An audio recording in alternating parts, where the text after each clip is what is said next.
Na busca por uma parceria estratégica, surge a crucial decisão. Contrato uma agência? Invisto em um gestor de marketing interno?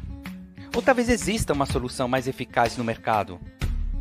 Alguém capaz de compreender verdadeiramente a identidade, o modelo e a rotina do meu negócio. Aí que vem a Notopo.com, a primeira empresa no Brasil com modelo Semi-as-a-Service, ou gestor de marketing terceirizado. Nossos valores se resumem em uma frase: nós queremos ser seu parceiro para a tomada de decisão. E para agradecer a Notopo pela parceria, a nossa visão é ir além. A nossa visão é desenvolver um ecossistema que permita às empresas crescerem de forma sustentável, contando com os melhores profissionais e parceiros para auxiliar na tomada de decisão. Uma consultoria te diz o que fazer, mas aí você que se vira. Um treinamento te fala como fazer, mas ainda você que se vira depois. Uma agência pode até operacionalizar algumas tarefas, mas dificilmente entende bem seu modelo de negócio. Agora, o modelo de gestão de marketing da Notopo.com cuida tanto da parte de planejamento quanto da parte da implementação. Olhamos para o seu marketing, seu comercial e o feedback que seu produto ou seu serviço recebe do mercado. Em uma jornada de 12 meses, nos comprometemos com seu sucesso a médio e longo prazo. Sem amarras, sem fidelidades, apenas uma jornada autêntica e eficaz. Estudando sua empresa e seu modelo de negócio, dando atenção ao seu time de produto, comercial e de marketing, estamos aqui para transformar ideias em ações impactantes. Utilizamos tecnologia de ponta para manter tudo transparente e controlado, com software de gestão de projeto, e técnicas de engenharia de processo e ágeis como Scrum, Kanban e a metodologia Free que desenvolvemos aqui na Notopo. E ressaltar aqui a qualidade do time de especialistas que a Notopo tem.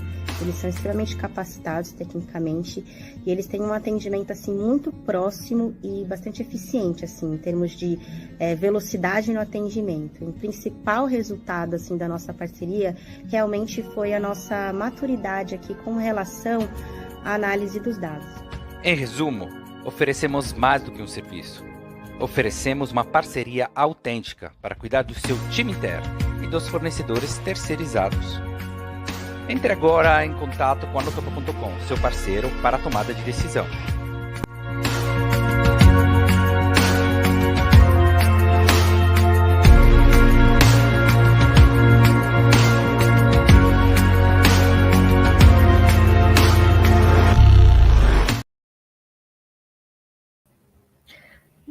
Muito bem, pessoal. Boa tarde. Espero que vocês estejam todos bem e que estejam ansiosos também para o nosso evento de hoje sobre como lidar com a competitividade. E, aliás, vocês podem também deixar aqui nos comentários como vocês estão lidando com esse assunto dentro da empresa atualmente. Lembrando que o nosso evento de hoje ele é totalmente interativo, assim como nas outras quintas-feiras que fizemos o evento. Então, vocês podem ficar à vontade para deixar aqui no chat a pergunta de vocês que traremos aqui para o ao vivo e responderemos com o maior prazer. Além do mais, a gente tem aqui algumas dúvidas que já enviaram para a gente. Então, fique ligado durante o evento se vocês querem ver a resposta para essas perguntas. Quais são as melhores práticas para diferenciar a sua marca em um ambiente B2B competitivo? Que estratégia de precificação são mais eficazes para se destacar da concorrência em B2B? E que tendências emergentes podem ajudar empresas B2B a se manterem competitivas no futuro? Bom, essas são algumas das dúvidas aqui que a gente tem, mas vamos ao que interessa. Vou apresentar aqui para vocês o Danilo, que é quem vai ser o apresentador do nosso evento de hoje. O Danilo é engenheiro italiano e especialista em desenvolvimento de mercado para segmentos B2B, com foco no Brasil e América Latina. Muitos anos de experiência, desde multinacionais a pequenas empresas, em consultoria estratégica. O grande diferencial que traz é aquele choque de realidade, desmistificando as promessas de milagres tão comuns no mundo da internet e principalmente no segmento de marketing. Antes de definir o que fazer, é essencial entender o que não fazer.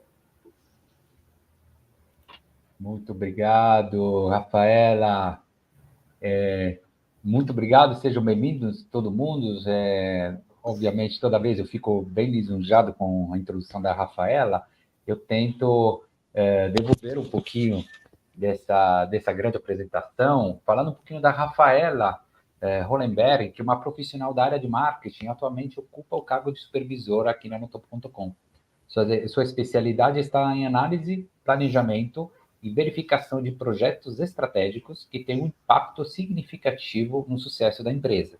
Rafaela é guiada pelos valores da persistência, demonstrando determinação e resiliência ao enfrentar desafios, e integridade, agindo sempre com honestidade e ética em todas as interações. Rafaela, muito obrigado. Eu faço as suas palavras sobre o evento interativo, né? A gente hoje vai fazer uma coisa um pouquinho diferente, né? Vamos deixar as perguntas que a gente recebeu para o final, né? Vamos para deixar... A Rafaela já deu alguns gostinhos de quero mais, né? Algumas, talvez, a gente responda de forma orgânica durante o evento, outras, todas elas vão ser respondidas ao final. No entanto, caso você tenha alguma dúvida específica, você pode fazer aqui no chat. As perguntas que chegarem pelo chat vão ter prioridade. Então, você tem total permissão de me cortar a qualquer momento para fazer pergunta e também para fazer um timekeeping, né? Se eu me dilungar um pouquinho demais nas coisas. Eu sempre gosto de começar pela nossa visão, né? Vamos dizer que é o motor que guia tudo que a gente faz, né? Que é desenvolver um ecossistema, é isso que a gente está querendo fazer, um ecossistema de crescimento sustentável.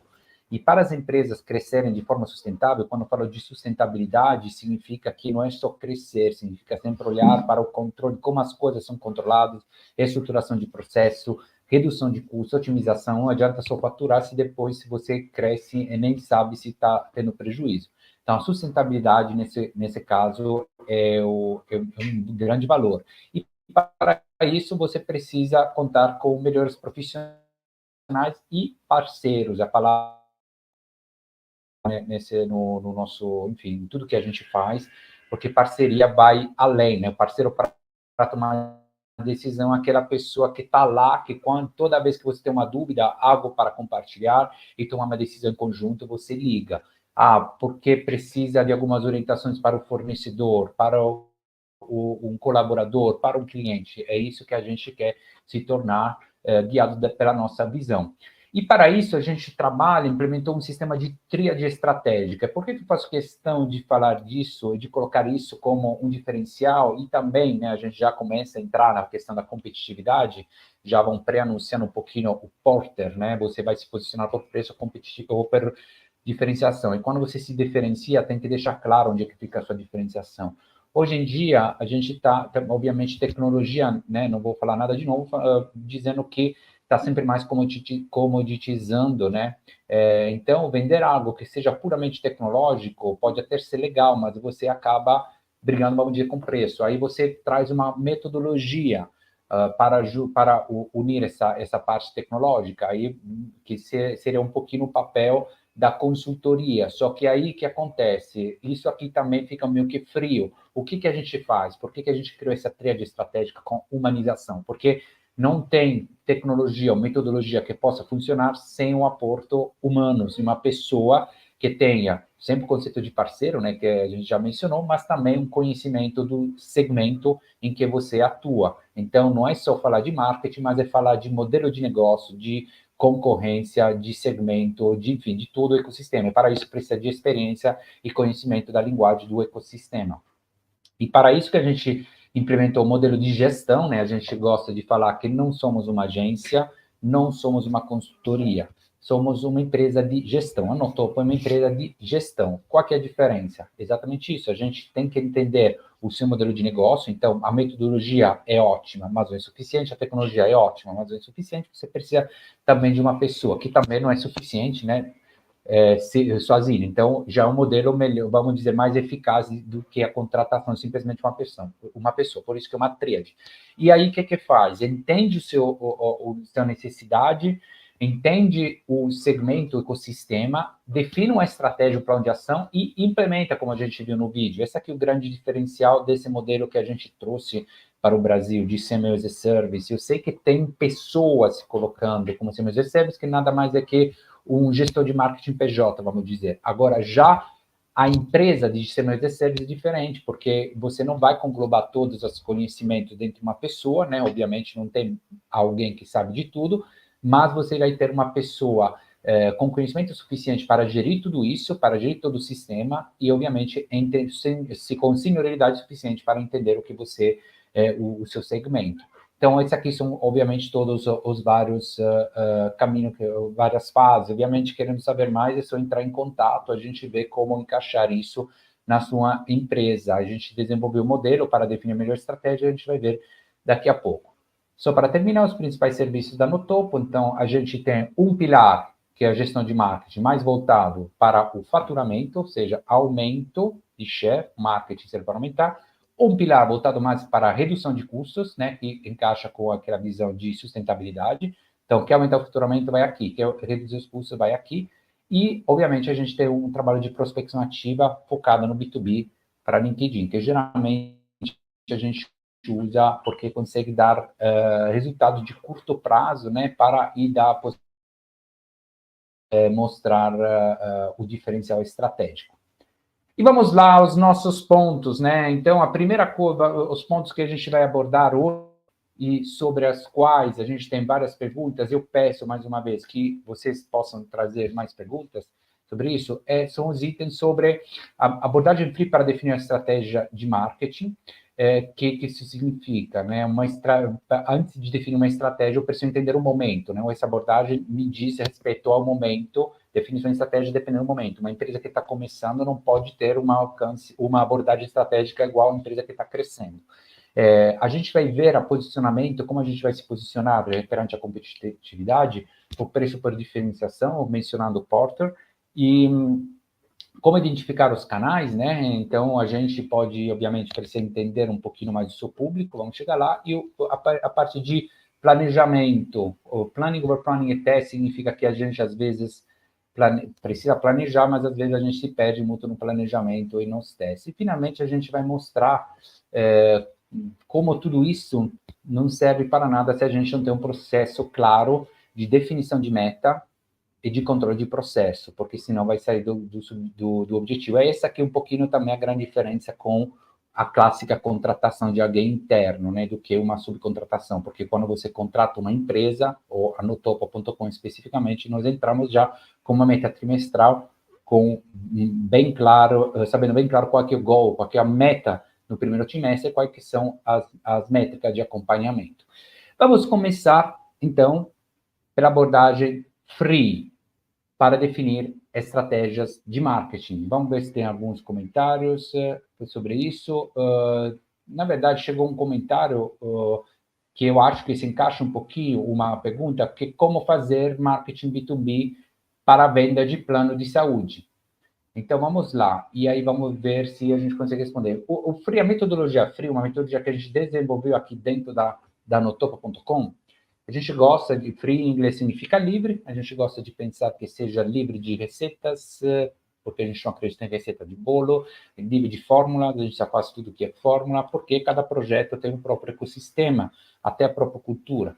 Então, a gente tem esse posicionamento, mas free também é um acrônimo, cada letra representa um momento da empresa, então a gente retoma aquele assunto sobre como definir a estratégia dependendo do momento. E aí o que acontece? Quando a gente está na letra F, the first, seria o primeiro, até a primeira venda, né? First é primeiro em inglês. Então, o que significa o quê? Que a empresa está começando agora.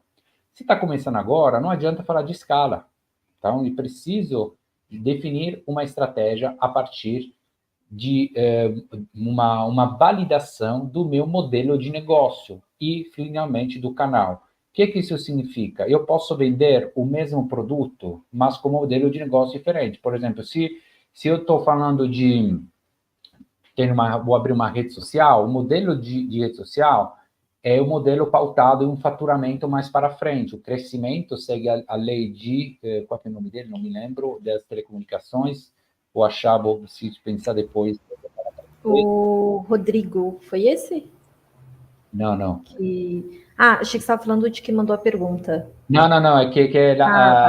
a lei de... bom, enfim, que é para definir o valor das redes de telecomunicação, né? Então, que depende das conexões que tem. Então, quando você cria uma rede social, ela vai crescer, né? Você viu... as redes sociais são Instagram foi vendido por $1 bilhão sem ter faturamento, porque foi vendido um ativo. E como se você estivesse construindo um prédio, um apartamento, ele tem um valor independente do quanto ele está faturando no dia a dia. Então, esse aqui é o modelo. Agora, se você está, por exemplo, pegando a pergunta do Rodrigo, como fazer marketing para venda de plano de saúde, eu preciso entender, primeiramente, qual é o seu momento. Você ainda não fez a primeira venda? Se ainda não fez a primeira venda, aí, primeiramente, você tem que criar um plano de conexões. Eu, por exemplo, a sugestão que eu daria é entrar em um grupo de marketing de referência. Por exemplo, o BNI, Business Network International. Acho que podemos até pedir o link, né? BNI Brasil, se achar, onde você pode... praticamente entrar em um grupo onde se trabalha por referência. Você cria referência para os outros, ou seja, você disponibiliza a sua rede de contato. Já se você já fez a primeira venda, mas vai querer ir para na segunda fase, você precisa criar uma replicabilidade, o R aqui. Nessa replicabilidade, ou seja, uma recorrência, uma previsibilidade. Aí já entra o modelo de marketing, o modelo de negócio já foi meio que validado, já fez a primeira venda, ainda precisa validar um pouco, mas você vai já para o canal. Então, já entra o modelo de marketing. O primeiro do Free é Escalate, então nessa fase a gente vai falar de escala, e o último é de excelência, quando a gente tem um processo maduro, e a partir desse processo maduro a gente pode aplicar os ensinamentos que a gente aprendeu, tanto a outros processos, outros produtos, serviços, mercados. Eu vi que tem uma pergunta do Caio Freitas, né? Isso mesmo. O Caio perguntou quais os melhores canais de aquisição de clientes no B2B. Beleza, essa aqui é uma pergunta que a gente, na verdade, o item 3, né? Como identificar os canais mais adequados para o seu público. Então, a gente vai falar primeiramente do público e depois do canal. Então, fica ligado, Caio, que a gente vai responder a essa pergunta, que, na verdade, aborda também o ponto 4. Então, vamos lá. Vamos falar, então, de posicionamento por preço ou posicionamento por diferenciação. E por que a gente não colocou a pergunta, esse ponto é importante, a pergunta do Rodrigo nesse lugar, mas colocou antes? Porque quando você trabalha por preço por diferenciação, significa que você tem um pouquinho uma autonomia para poder fazer isso. Geralmente, eu acredito que o Rodrigo, na pergunta anterior, seja corretor. Se não é, se estou entendendo errado, por favor, me corrija, pode entrar em contato. Então, o que significa? Que você tem um plano meio que definido, então você já tem que trabalhar um pouquinho as suas conexões, então você vai querer vender o seu atendimento, para vender seu atendimento você está vendendo confiança. Então, sim, pode fazer anúncios, por exemplo, no Google, pode até ganhar leads, mas você vai ganhar o mesmo lead do seu concorrente. Geralmente, esse tipo de estratégias são voltadas à estratégia de preço. E aí que a gente fala de posicionamento por preço por diferenciação. A gente vai puxar um pouquinho o que o Porter falava, né? Tem um livro sobre administração de empresa. Para quem não conhece, o Porter é o guru considerado da história, né, de administração da empresa. E aí, uma coisa importante é que você precisa definir, né, quando você coloca a sua empresa, se vai se diferenciar, você se posicionar por preço por diferenciação. Não está certo ou está errado, tá? A gente acha que, está barato. Não, é uma diferenciação. Então, a questão, a abordagem é diferente. Quando eu me posiciono por preço, obviamente, vou trabalhar na escala, porque a minha margem vai ser reduzida, então eu vou ter que fazer um trabalho muito de escala para poder compensar. O trabalho mas é mais fácil, entre aspas, vender. Então, por exemplo, vai fazer no Google Ads, se tiver volume de busca, se você vender uma caneta padrão, faz o Google Ads, vai um monte de lead, o cara vai entrar em contato com o seu concorrente, você ganha pelo preço. Só que precisa ver, obviamente, se depois a conta fecha. Por quê? Não é só vender, como eu falei, a sustentabilidade é dada pelo fato de ter um ROI, Return on Investment, um retorno sobre investimento positivo. Então, eu posso fazer um monte de vendas, né, pelo preço, que é a minha atração, mas não justifica o investimento. O investimento que eu estou fazendo chega a ser maior ou comparável. Então, geralmente, o trabalho voltado a preço, posicionamento para preço, ele é feito quando você vende uma commodity em grande escala e você não precisa educar o seu cliente. O cara já sabe que aquilo, claro, você pode colocar algumas alternativas sobre o atendimento, por exemplo, a gasolina, né? Uma grande commodity. Você vai na gasolina, custa menos. Se você não vai naquele posto, apesar de custar menos, é porque você não confia. Aí já é diferente, entra uma outra questão. Mas, tirando essa parte, é isso. Escala e não precisa educar. Agora, já quando você vai precisar educar, entra o trabalho de diferenciação. Volto a falar, não está certo ou errado, é um motivo. Só que o trabalho de diferenciação, por um lado, ele te dá autonomia também na precificação. Por outro lado, tem um risco maior, porque você tem que... Não adianta falar o que é mais comum. Nós temos um produto que ninguém tem. Isso aqui é o mais comum. O nosso serviço... qual que é o seu diferencial? É atendimento, tá? Eu nunca ouvi alguém falar, meu produto é ótimo, mas o atendimento é uma porcaria. O ponto é que não é você... Ou, se o seu diferencial é subjetivo, tipo atendimento, aí tem que ser o seu cliente que tem que falar, via depoimentos. Ou, outra alternativa é você colocar uma diferenciação objetiva, uma diferenciação palpável. Por exemplo, você pode se diferenciar na parte contratual, pode oferecer um trial, pode oferecer a falta de fidelidade, pode oferecer, desconto, enfim, essas coisas assim. Pode oferecer garantia de resultados. São coisas que ou você tem ou você não tem, né? O atendimento, todo mundo fala, independente se ele tem ou não tem. Só que tem um porém importante aqui, que é um porém de branding no posicionamento. Eu falo isso porque a gente também, eu mesmo cometi esse erro. Quanto mais você focar o seu diferencial na parte funcional, ainda mais vai focar em preço. Por quê? Tem 3 categorias importantes de branding, que são a parte funcional, experiencial e transformacional. Então, o que acontece? Quando eu falo que o meu diferencial é muito funcional, né, então mostro na prática como é melhor, eu estou, como ele fala, despertando na cabeça do meu interlocutor a parte lógica dele. E a parte lógica dele é associada automaticamente a preço. Então, fala, beleza, tá ok. E isso acontece muito quando a gente faz trabalhos, por exemplo, muito voltados a resultado final. Não que não tem que entrar resultado, é que isso tem que ser por dado. Agora, já quando você fala a parte experiencial, aí onde entra a parte de atendimento, aí já vai para um lugar um pouquinho mais subjetivo. Volto a falar, é mais difícil de vender, mas aí que você ganha na parte um pouquinho mais emocional. Então, isso te ajuda também a fazer um posicionamento de diferenciação diferente. Se afasta um pouquinho. Eu tenho a parte funcional, mas não é só isso. A parte funcional é a promessa que eu estou te fazendo. Mas, cara, você vai ter uma experiência, não vai se frustrar e tal. Aí o nível apoteose é a parte transformacional, né? Que é aquela coisa que você gera uma diferente identidade, que é o mercado de luxo. O mercado de luxo, ele vende alguma coisa para alguém sentir outra pessoa, diferente. Justo ou errado, não vamos entrar no mérito, mas é isso. E a gente tenta fazer isso colocando o parceiro, o conceito de parceria para a tomada de decisão. Então, quanto mais eu me afasto da parte funcional, mais tem autonomia, mas é mais difícil também de posicionar, seria ideal. Danilo, a gente está falando aqui um pouquinho de branding. Pensando nisso, tem a pergunta do Vinícius. Quais são as melhores práticas para diferenciar a sua marca em um ambiente B2B competitivo? Então, exatamente isso aqui. Quando a gente precisa diferenciar a marca, a primeira coisa que precisa entender, o ambiente competitivo, ponto importante, ele provavelmente, a primeira reação que vai ter sobre o seu produto mental já vi isso. Não adianta você falar que eu não tenho, ninguém tem isso, ele vai ter isso. Então, de novo, eu posso colocar a minha conversa na parte lógica, entrando no funcional. Então, se eu despertar, eu posso até convencê-lo, mas aí eu vou brigar por preço. Aí eu preciso criar um nível de confiança. Então, o que acontece? Se eu estou me diferenciando, propondo alguma coisa inovadora, principalmente, aí eu não posso falar de solução. Eu preciso falar de necessidade.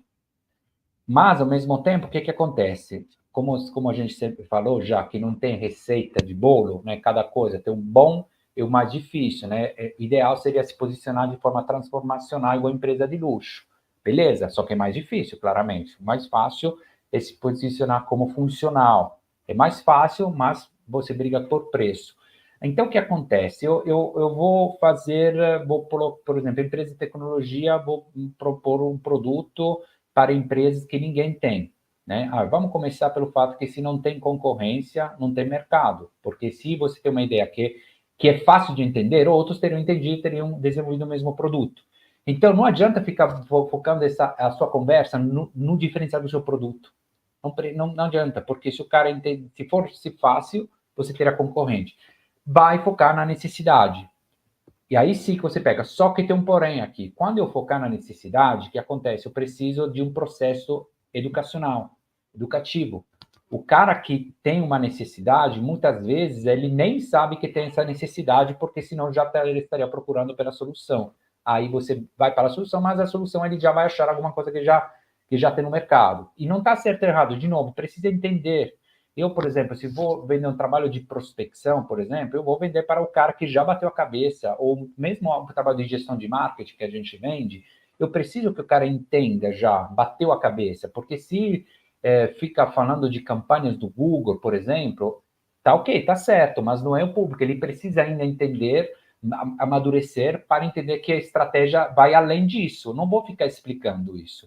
A gente faz vídeos para isso, mas não pode fazer isso no 1 a 1. Então, a parte educacional, nesse caso, é feita de forma um pouquinho mais massiva para o mercado. Então, por um lado, você entra no oceano azul, né? Para quem não sabe, o oceano azul é aquele mercado sem concorrência. Só que o que ninguém te fala no livro do oceano azul é o tempo para poder pegar esse mercado, porque muitas vezes você precisa de tempo para convencer o mercado, para criar essa confiança, para criar esses feedbacks. Aí sim se torna líder, mas precisa financiar tudo aquilo. E por isso que as empresas startup, tá? O grande diferencial de uma empresa startup não é o que ela vende. Seja qual for a empresa de startup, o grande diferencial que eu tiro o chapéu é a capacidade de encontrar patrocínios para poder sustentar um crescimento a faturamento negativo. Então, não foca no produto, foca nisso. Quem que vai me ajudar a poder convencer o mercado que eu resolvo realmente um problema? Essa aqui é um pouquinho a parte, vamos lá. Aí vamos como identificar canais mais adequados para o seu público. E aí cai como luva, né, a pergunta também do Caio Freitas. E essa está atrelada também ao próximo ponto. Mas vamos lá, os canais mais adequados. A primeira coisa que a gente tem que fazer, qual é? Identificar o público. Então, o canal adequado vai estar atrelado ao seu público. Não existe um canal adequado, por exemplo, de B2B. Vou dar um exemplo muito simples. Imagina que se você vender o RP para loja pequena, poderia ser um canal, pode ser Instagram, apesar de ser B2B. Se você vende desenvolvimento de software para empresa grande, é LinkedIn. Eu estou falando de tecnologia B2B nos dois casos, tá? Mas são situações diferentes. Então, a primeira coisa que tem que fazer é definir o seu público. Quando a gente define o público, é importante, uma coisa que a gente... Eu gosto de me afastar muito dos conceitos de sonho e tal, porque no B2B eu não acredito muito nisso. Eu prefiro muito mais trabalhar a parte de branding, da sensação do que o sentimento, tá? É uma coisa um pouquinho mais pragmática. Então, o que acontece? Por que estou falando isso? Focar na necessidade. Eu já mudei um pouquinho, já não falo mais de desafios, necessidade, porque às vezes é uma necessidade que a pessoa tem.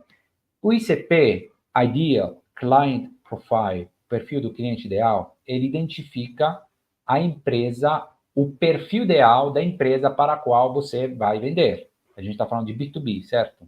Então, o perfil da empresa para a qual você vai vender. E nesse contexto, você tem que colocar um número número máximo de informações que são suficientes para a sua estratégia. Número mínimo, tá? Ou seja, não precisa colocar muitas informações, tá? Então, número mínimo, tá? Então, se, por exemplo, cara, é legal entender o faturamento, mas é um trabalho que tem que ir lá, procurar e tal, não tem, muitas vezes não acha, em algumas ferramentas igual a HubSpot mostra, mas nem sempre. E quando eu consigo, por exemplo, atrelar isso ao tamanho da empresa, eu sei, pela experiência de segmento, que uma empresa de tantos funcionários tem uma casa de faturamento XY, cara, eu vou usar o tamanho da empresa e um dado suficiente, ok? Eu vou simplificar a minha vida, tá? Isso entra também com a questão de overplanning. Cara, eu vou fazer esse dado suficiente para ter uma ideia do tamanho da empresa. Se ele precisa saber se ele usou ou não usou a minha solução ou uma solução parecida, para saber quanto eu vou focar na solução e quanto eu vou focar no desafio. Enfim, uma série de características. Uma coisa importante que a gente acrescenta também é quais são as redes de contato onde está meu público-alvo. Então, a gente sempre pensa, principalmente em trabalho de prospecção, de chegar diretamente para o público. Quem é o público? Pô, vou lá, pá.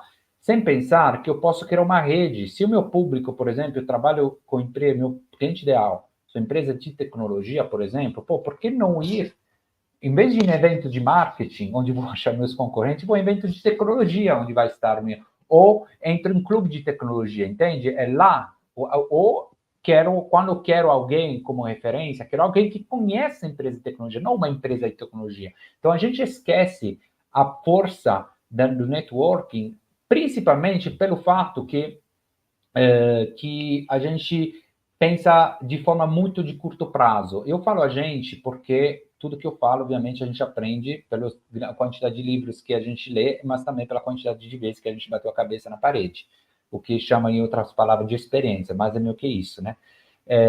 Então, por exemplo, o primeiro canal, o canal principal, mas isso não vale para B2B, vale para tudo, é networking, cara. E networking não é necessariamente o networking das indicações, é um networking estruturado, tem várias formas de fazer isso, eu mencionei o BNI, tem várias formas, clube e tudo mais, são lugares onde você entrega antes de receber, tá? A partir do seu cliente ideal, você vai criar o quê? Vai criar a persona, o buyer persona. Buyer persona. Persona é uma palavra que vem do latim, máscara, então a simulação. E buyer é o comprador. Buyer persona seria o tomador de decisão da sua empresa. É importante fazer essa separação, porque no B2C, muitas vezes o buyer e o CP e o cliente ideal são a mesma coisa, né? Em alguns casos diferentes, você vende brinquedo para criança, claro, a criança é o público-alvo e o pai ou a mãe é o tomador de decisão. Mas, de forma geral, no B2C é a mesma pessoa. No B2C, não. Uma empresa, você vai vender para a empresa e o buyer vai ser a pessoa que o tomador de decisão. Esse ponto é importante porque vai humanizar a sua relação com ele. A partir disso, aí a gente define os canais, para voltar às perguntas, onde o buyer está, né? Então, eu posso definir canais tanto de entretenimento e canais profissionais, dependendo do que eu estou vendendo. E aí, obviamente, de networking. Fazendo esse processo, eu consigo entender como não é só vamos para o Google, vamos para o LinkedIn, vamos entender de forma mais abrangente. E o mais importante tem que testar. Claro que a experiência te leva, que se eu sei que tem uma empresa que está vendendo tecnologia, está vendendo logística, ou de engenharia, de um certo ticket médio, para empresas de certo tamanho, eu sei que muito provavelmente vão passar por um bid interno nos clientes. Então, eu sei já isso como estruturar dentro de um processo. Mas, querendo ou não, precisa testar. Então, quais são os canais? Para definir o seu canal, precisa estruturar, definir bem claro quem é o seu público, quem é o tomador de decisão, quais canais eles estão, quais a necessidade que eles têm e quais são as redes onde eles se encontram. Rede não é só sociais, rede de forma geral. E depois vai testando. Caso queira mais informações, pode entrar em contato. Bora para a pergunta, então, Dani, da Daniela, que é sobre como criar conteúdos para o público-alvo. Bom, ótima pergunta. Obviamente, a gente primeiro definiu onde o seu cliente está, né? Então, a gente definiu o canal. Agora, dentro desse canal, eu preciso definir o conteúdo. Antes de definir o conteúdo, a coisa mais importante é entender qual é a minha expectativa desse conteúdo.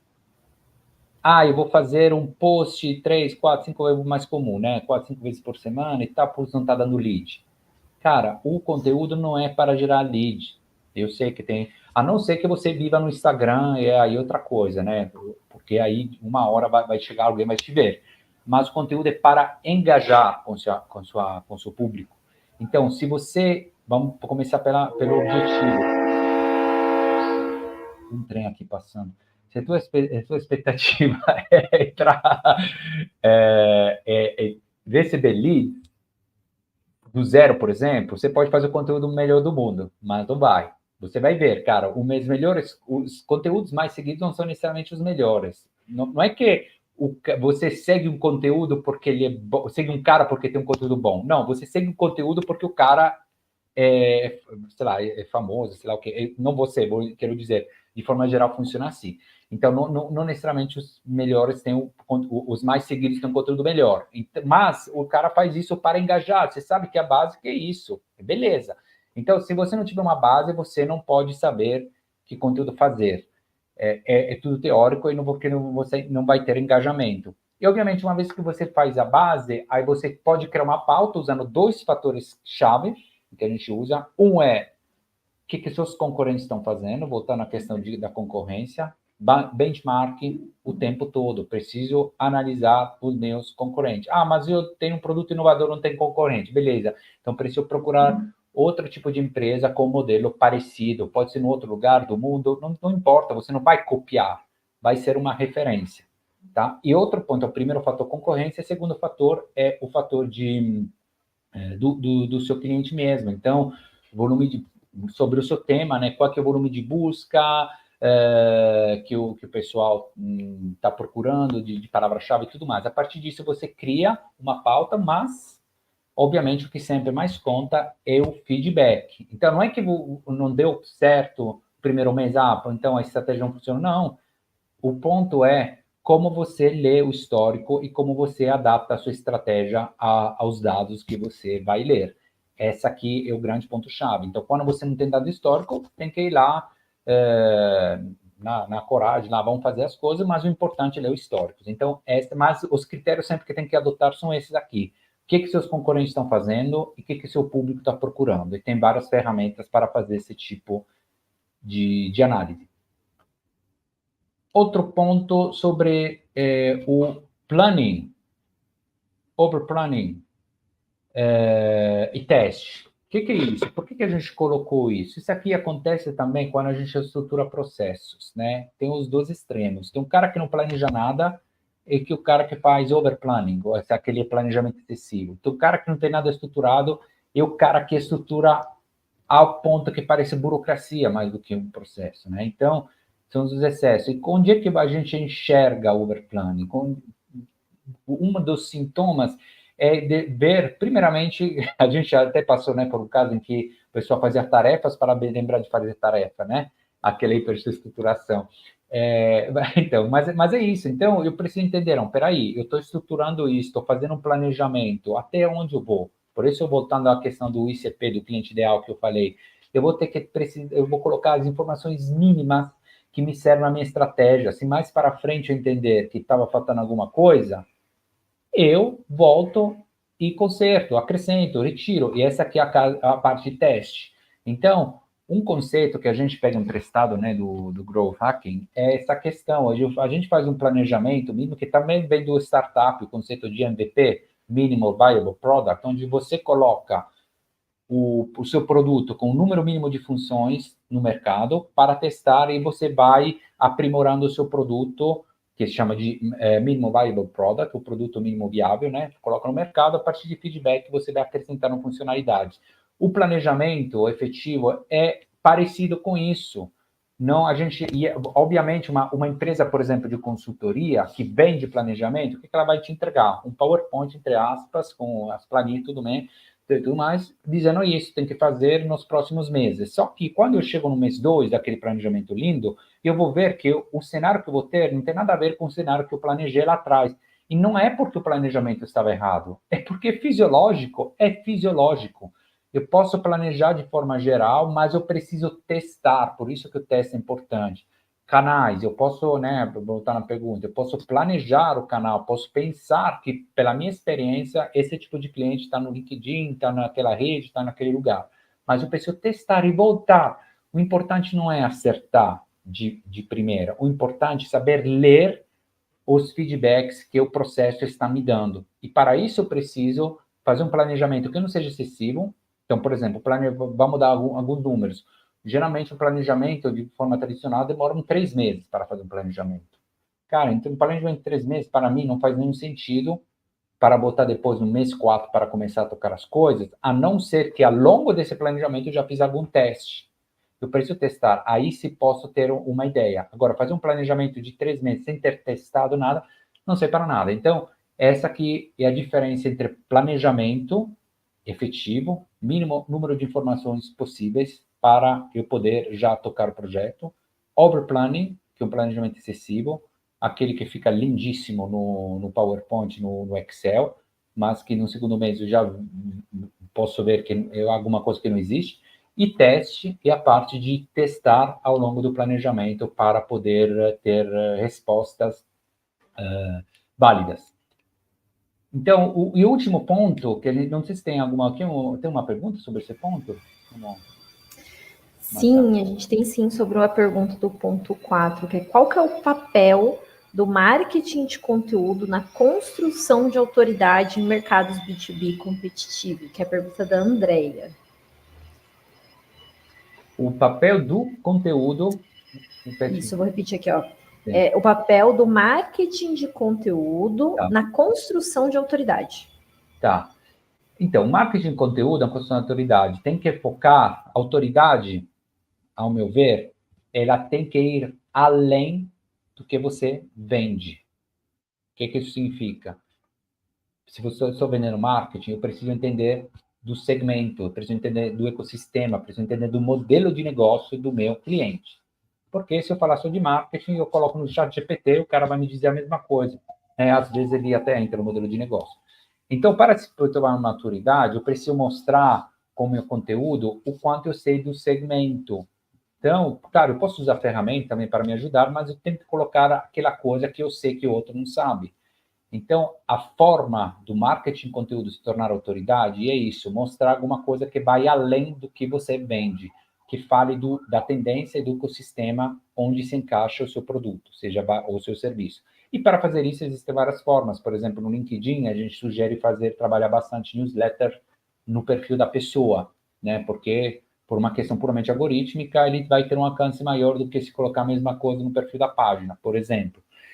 Dependendo, pode ser também no Instagram, mas o Instagram já está tão saturado que dificilmente, se você não colocar muito dinheiro, muitas horas, você vai ter um alcance, né, orgânico. Não, orgânico não, porque você coloca muito dinheiro, mas enfim, um alcance. No LinkedIn ainda o perfil pessoal ele tem uma boa visibilidade, mas a questão é focar no seu conhecimento, sua experiência do segmento onde se encaixa o seu produto ou serviço. Não falar do seu produto, mas falar do segmento. Eu acho que essa aqui é a sugestão que eu daria para se tornar uma autoridade. E também a autoridade precisa entender perante quem, né?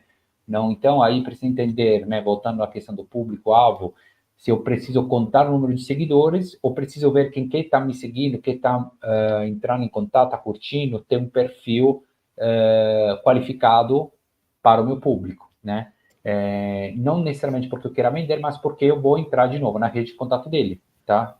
Isso para mim é muito importante, entrar na rede de contato mais do que fazer a venda final. Então, só lembrando que daqui a 5 minutos a gente vai fazer uma revisão bem rapidinha ali de todas as perguntas que a gente recebeu, ok? Isso, a gente vai fazer, vamos ter esse novo teste, vamos fazer, né? Um monte de perguntas, a gente vai dar uma resposta rápida, papum. Algumas a gente já respondeu, talvez, mas a gente vai resumir a resposta de forma bem rápida. E entrando no último ponto, que é um pouquinho também um grande diferencial de uma empresa de gestão, que não é uma agência, que não é uma consultoria, é o controle de processo e metas. Ou seja, precisa definir bem claro qual é a expectativa. Geralmente, a gente já no kick-off com o nosso cliente, a gente já pergunta, claro, já na parte comercial, mas fica claro no começo do projeto, qual é a sua expectativa, por exemplo, nos próximos 3 meses? Porque a gente precisa traduzir essa expectativa em meta. E aí, essa vai ser a meta para a qual a gente vai trabalhar nos próximos 3 meses. Então, 3 meses para atingir essa meta. Obviamente, essa meta precisa ser alinhada, porque aí eu estou objetivando um conceito subjetivo. E a partir disso, dessa meta, que a gente cria um cronograma. Então, se você for ver, por exemplo, o escopo do nosso trabalho vai ser imenso, porque é tudo praticamente abrangente do marketing. Então, você vai tudo isso fácil, só que depende, não vai fazer tudo de uma vez, até para não perder foco. Então, por isso, a meta vai ser o seu norte para a definição do seu cronograma. E uma vez que você define esse cronograma, você precisa controlar isso. É lá que entra a nossa metodologia e a nossa tecnologia, a nossa tríade. Então, por exemplo, aqui, vamos ver se eu consigo mostrar rapidinho. Em 2 minutos aqui, mas acho que eu consigo. Só para dar uma pincelada, obviamente, quem quiser pode entrar em contato para saber mais. Então, esse aqui é um projeto que a gente gera. Então, chama teste, né? O cliente está mostrando, assim. O cliente entra, a gente cria um projeto onde tem toda a parte de documentos, o objetivo, OKR, Objective Key Results, então a gente define a meta, algumas tarefas, e aí a gente tem todas as fases do projeto, e cada fase tem várias tarefas associadas, então a gente vai saber em que fase que a gente está, qual tarefa que a gente vai seguir, cada tarefa tem já uma descrição, porque a gente trabalha muito com template, e a gente vai entender, vai colocar responsável e data, né? Obviamente, além disso, a gente tem uma série de documentos, planilha de controle, a gente tem vários acessos, enfim, a pauta de conteúdo e tudo mais, mas é tudo controlado, então o cliente pode entrar aqui, claro, pode também fazer esse controle pelo WhatsApp, porque a gente trabalha muito com link, é tudo controlado. Muitas vezes o cliente nem entra, né, a gente usa o Asana, nem entra nessa parte de projeto, mas não tem problema, a gente faz isso porque a qualquer momento que ele precisa de uma informação, eu posso responder olhando aqui ou posso até mandar o link. Então, essa parte é muito importante, né? Como eu falei, não é só importante o que a gente faz, o que a gente define, é importante o objetivo, e é mais importante como é que a gente garante para chegar nesse objetivo. E não é só falar eu te garanto, qual que é o meu método? E esse aqui é o nosso método, trabalhar de forma compartilhada todo o processo com as fases definidas. A gente também tem um processo de comunicação estratificado, porque não é só entregar, mas também entregar de forma otimizada, não pode ficar fazendo reuniões todos os dias, mas ao mesmo tempo que a gente precisa sentir a sua proximidade. Como é que a gente faz isso? A gente estrutura a comunicação em vários níveis, mas esse aqui acho que é assunto para outro conteúdo. Muito bem, então vamos à nossa revisão aqui de Vamos lá. perguntas. Lembrando ao pessoal que vocês também podem deixar aqui as dúvidas de vocês, tá? Aqui no chat, que a gente coloca junto com essas outras dúvidas que já temos. E deixa aqui também nos comentários as sugestões de vocês, se esse horário faz sentido para vocês ou não. Enfim, fiquem à vontade para passar esse feedback aqui também nos comentários. Então, vamos lá, Dani. Primeiro, pergunta do Rodrigo, então. Como fazer marketing B2B para a venda de plano de saúde? Vende plano de saúde, você está vendendo alguma coisa de commodity, tem que focar no atendimento, então eu sugiro entrar em grupos de marketing de referência. Próximo. Rodrigo Tadeu, como captar mais clientes no serviço de consultoria? Serviço de consultoria, você está vendendo inteligência, então você está vendendo confiança. Então você precisa entender, pode também entrar em um conceito de marketing de referência ou educar o seu cliente, o que é mais demorado. Então tem que fazer uma grande distinção entre a prospecção, que abre a porta, e a venda, que é aquilo que vem depois da abertura de porta, o primeiro contato, que tem que criar engajamento e relacionamento para passar confiança e credibilidade. Maria Lúcia, quais são os principais desafios que as empresas B2B enfrentam em mercados altamente competitivos? O principal desafio é, com certeza, preço, porque se é competitivo, significa que tem muita gente. Quando tem muita gente, tem preço. Então, você ou define que você vai se posicionar, vai assumir isso, se posicionar por preço, então fazer uma estratégia de escala, ou você vai ter que se diferenciar, e na diferenciação tem que saber que você tem que trabalhar mais na educação sobre como passar a necessidade, o desafio, do que na solução. Então, você vai se tornar líder de mercado, mas isso demora mais. Pergunta da Clara, do Vinícius. Quais são as melhores práticas para diferenciar a sua marca em um ambiente B2B competitivo? Então, aí a gente precisa entender, precisa cogitar e depois pegar feedbacks do mercado. E nesse caso, eu sugiro de novo entender se a sua categoria de branding, se você vai querer vender a parte puramente funcional, então você vai brigar por preço, a parte experiencial, onde você vai colocar um valor mais subjetivo, até a parte transformacional, quando você vai mudar a identidade do seu cliente. Aí você pode fazer o preço que você quiser, mas ele vai estar feliz de pagar, porque ele mudou, é a tal da transformação. Pergunta da Clara, que estratégias de precificação são mais eficazes para se destacar da concorrência? Para se destacar da concorrência, acho que o preço entra claramente se você brigar por preço, a não ser que na sua estratégia de precificação você coloque, por exemplo, um trial, né? Fica um mês gratuito para ver se gosta, ou vai uma versão menor com um valor mais barato, ou você pode fazer uma estratégia de preço por época, por tempo. Por exemplo, se você fechar até uma semana é isso, se você fechar 10 dias é isso, até aí o preço padrão. Geralmente é bom considerar sempre a opção de valor básico, valor Gold, valor Platinum, igual às plataformas de SaaS. Caio, quais os melhores canais de aquisição de clientes B2B? Os melhores canais eles vão depender do seu público-alvo. Claro que alguém poderia falar que LinkedIn é o melhor, mas isso realmente depende, porque muitas vezes o B2B pode ser puramente Instagram. E você, na definição, no planejamento, na definição do seu público-alvo, vai ter que definir onde o tomador de decisão da empresa ideal está, tanto na parte de entretenimento quanto na parte profissional, mas mais importante do que isso, testar depois e ler os feedbacks. A pergunta do Daniela, como criar conteúdos para o público-alvo? Para criar conteúdo para o público-alvo, a gente usa 2 fatores-chave.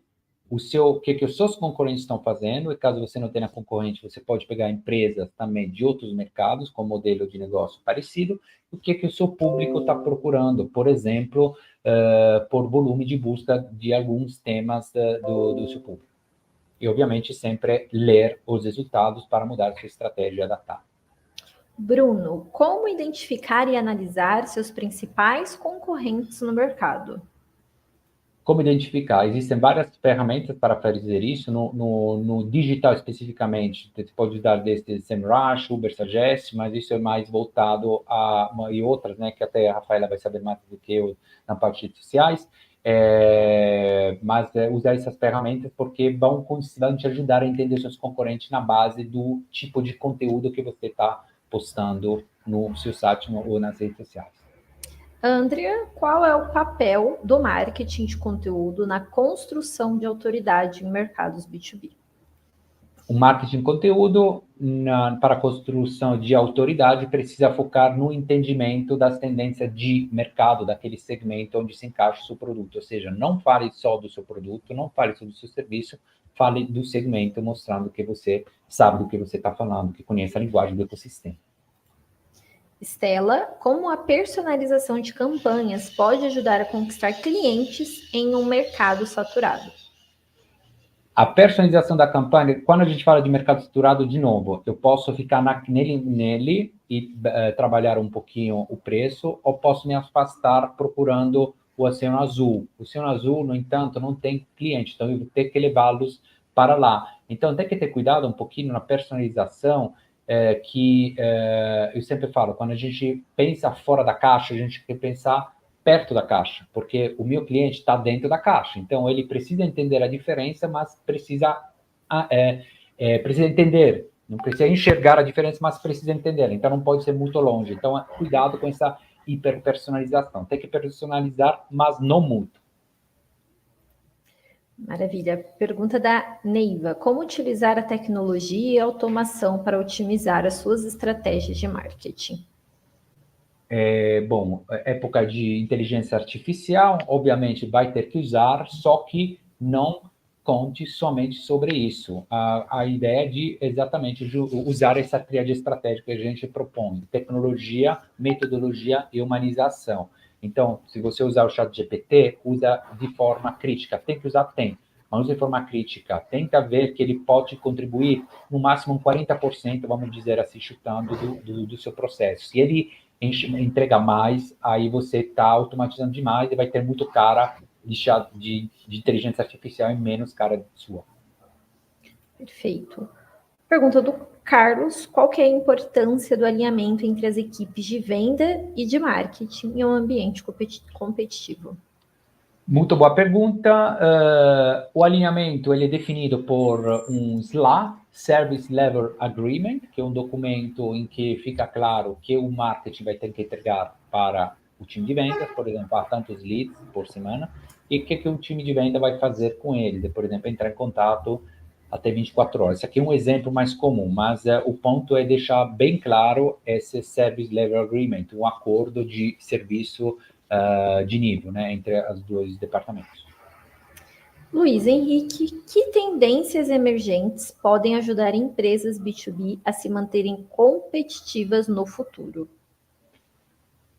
A grande, obviamente, tem a parte tecnológica, né? Mas aí, de novo, a tecnologia você tem que saber usar, né? De novo, tem o cara que nunca usou nada, é o cara que quando começa, igual eu sempre gosto de pensar no PowerPoint, quando a gente começou a usar o PowerPoint, a gente colocava todas aquelas animações, ficava brega, e agora a gente vai para o essencial. E aí também é entender um pouquinho as tendências que vão além da parte tecnológica, da parte principalmente humana. Por exemplo, desenvolver um sistema que possa ser gerido de forma remota também culturalmente, porque tecnicamente a gente já tem isso. O problema é culturalmente. Como é que eu faço para gerir um time de forma remota, confiando, sem contar excessivamente na tecnologia para esse tipo de controle? Essa aqui, para mim, é o grande pulo do gato, a grande tendência. Conseguir gerir de forma remota e de forma eficaz. Muito bem. Então, acho que a gente pode ir ali para os slides. A gente conseguiu? Os slides ali finais. Conseguiu, sim, fazer todo gostei. Ponto aqui das perguntas. Você quer apresentar o grupo B2B Smart? Sim. Vou aproveitar primeiramente, vou falar que, bom, gostei desse modelo. A gente aguarda comentários, como sempre falei, vale agora, o que mais conta é o feedback. Então, por favor, se tiverem algum feedback, se gostaram desse novo modelo, fique à vontade de falar. Se não, fique à vontade de falar também. a gente vai mandar um NPS, né, Net Promoter Score, para pegar um feedback com sugestões de novos temas, de horário, enfim, pode sugerir o que você quiser, comentar o que você quiser. E mais importante do que isso, a gente tem um grupo de WhatsApp que você vai poder acessar pelo link que a gente publicou e também pelo QR Code que está aparecendo aqui. É um grupo onde a gente conversa de ecossistema B2B, não só de marketing, mas tudo que que tem a ver com o ecossistema de B2B. Então, modelo de negócio, tendência de mercado, pode fazer pergunta, pode fazer comentário, é bem amplo, mas a ideia é de fazer alguma coisa mais voltada para estratégia e processo. Isso, então temos tanto o link aqui na tela, ok, pessoal, com o QR Code, como também aqui nos comentários. Eu deixei até fixado na tela para vocês conseguirem pegar o link para entrar no grupo B2B Smart. Isso aí. Aí, obviamente, eu gostaria de aproveitar a ocasião para agradecer a Rafaela, que está aqui comigo, e o Alan também, que ajudou a organizar tudo isso, né? Que, bom, sem vocês, a gente não estaria aqui. Então, fico muito agradecido, gente. Muito obrigado, pessoal. Por favor, entrem ali no link da nossa NPS, tragam o feedback de vocês, sugestões de horário, sugestões de temas e outros pontos que vocês acharem importante. Também deixamos aqui no link dos comentários, tanto o nosso site, notopo.com, como também o nosso número de WhatsApp, caso vocês queiram entrar em contato conosco. Não apenas no sentido comercial, mas às vezes para tirar alguma dúvida, passar ali algum feedback para a gente, estamos disponíveis para falar com vocês. Muito obrigada e até a próxima quinta-feira no mês que vem. Até a próxima. Tchau, tchau.